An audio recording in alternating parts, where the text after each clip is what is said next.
What's up, folks, and welcome to Indie Ramble. So, I got something weird and experimental and kind of cool for you guys today. I came across this game on one of the various websites that content creators can use to find interesting stuff that they might want to check out. And I saw what this was, and I was like, hey, this just looks kind of strange but neat, so I wanted to check it out. So, this is Voyager, and it's very much an experimental kind of game, uber cheap.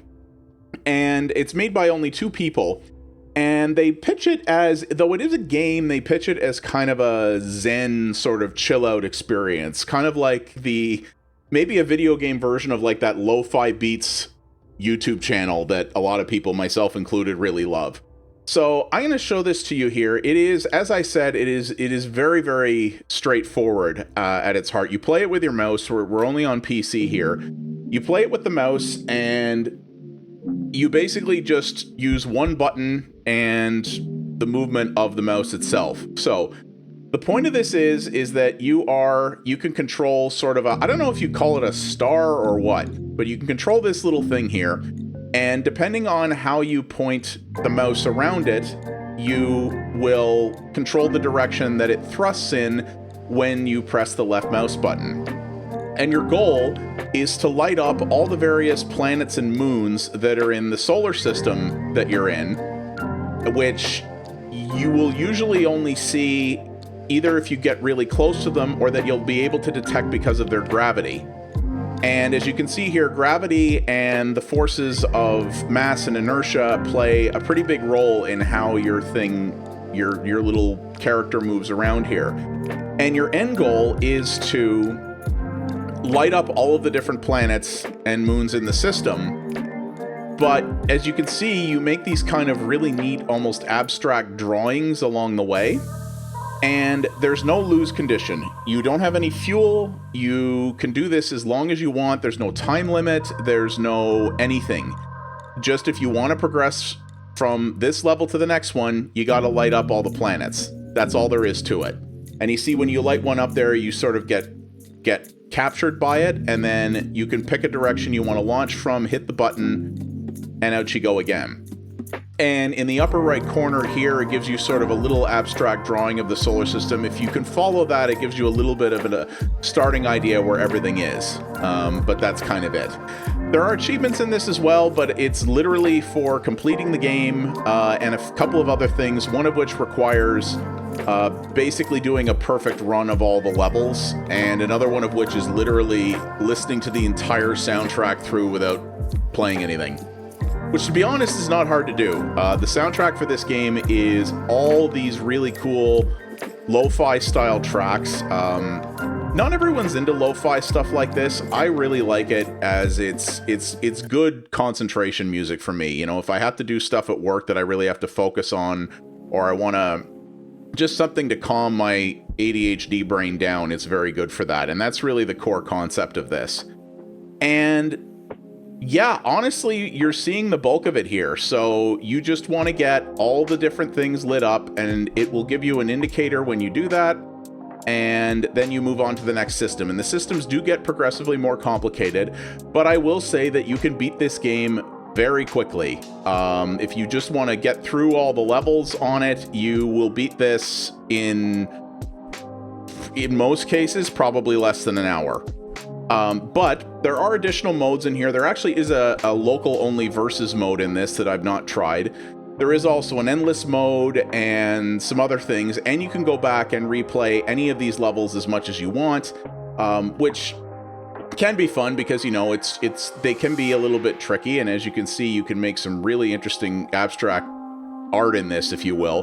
One of the things that I thought was kind of cool about this, and I didn't know games could do this on Steam, is when you complete certain levels, the game will actually take a screenshot automatically, so that you can sort of see, you know, what sort of almost spirography kind of art here that you created.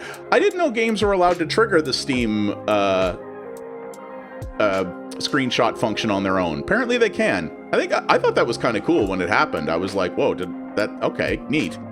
And yeah, some of the stuff you can make in this is really cool. And it's just, yeah, this is really the bulk of it. It's just this really neat kind of zen chill out experience. like I said, very experimental. And so there we go. We got the last one. You might have a hard time seeing it here, but there's kind of this faded symbol showing behind it. And when I move on from that planet, off we go to the next one. And to the next galaxy. And yeah, just everything about this is just really neat. I applaud them for charging as little for it as they did. I think they could have charged a little bit more and still gotten away with it with what this offers. But they understood that they were making something very experimental and that wasn't for everybody, and that if they charged too much for it, wow, I friggin' own that level. And that if they charged too much for it, it would alienate people, and people wouldn't be interested in it. But I mean, this game is like, it's less than couch cushion money. You know, it's less than a cup of coffee money. And I don't mind paying for really interesting experimental experiences like this, as long as, you know, there is a line that is very, you know, it's subjective for people, but there's a line between creative and artistic and pretentious, and there are a lot of indie game devs who either don't know where that line is or cross it with impunity. This one, I think, knows what it is. It's not trying to tell some weird haughty story. It's not trying to be you know, it's not trying to lecture you on something. It's not trying to really have any more of a deeper meaning than, hey, here's a cool thing you can do to chill out. And it's just a nice, relaxing experience with cool mechanics to it, and that's all there is. And sometimes that's more than enough. And at the price they want for this, I absolutely agree with that. I think you can have some good fun with this. I think you can really make some cool art things out of this. I could totally see taking some of these screenshots and putting them in my desktop wallpaper rotation, or, you know, something of that nature. It's just really cool. And I love lo-fi music like this. And I love the idea of a game that is really based around, like, what would be the best kind of game to make to go with lo-fi music? Like, what would be lo-fi music, the video game? And this is a very good attempt at that, in my opinion. I think they nailed it pretty well. So it's very interesting. It's very short. It's experimental. It's weird, but it's really inexpensive. And this is one of those games where I think, even if you look at it and go, I don't know about this, you know, you might grab it at the low price and be like, yeah, that was a fun way to spend, you know, an hour of time. Or if you've had, you know, a really long day, like I've had a few lately, and you're tired and you want to play something, but you don't really want to work that hard for it and just want something that's just a little bit of good fun, this is something nice to keep installed to do that with. And I think the aesthetic they went for here, obviously very minimalist, but I think it looks good, and I think it complements the excellent soundtrack very well. I'm telling you, I'm going to go look up some of these artists after, because if these guys have Bandcamp pages, I think they're going to get some sales from me. But yeah, that is Voyager. There's not much else to say about it. It's very simple, but in one of those great kind of ways.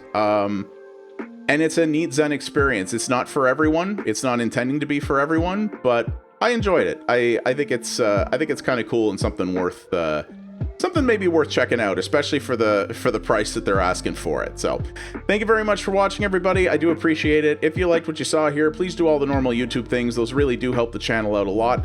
Leave a comment down below. Tell me, you know, does this interest you? Is this something you might want to check out? What are some other kind of interesting little Zen games that you might recommend? There are others out there, and you know, that'd be a nice little category to fill out on my Steam list, perhaps.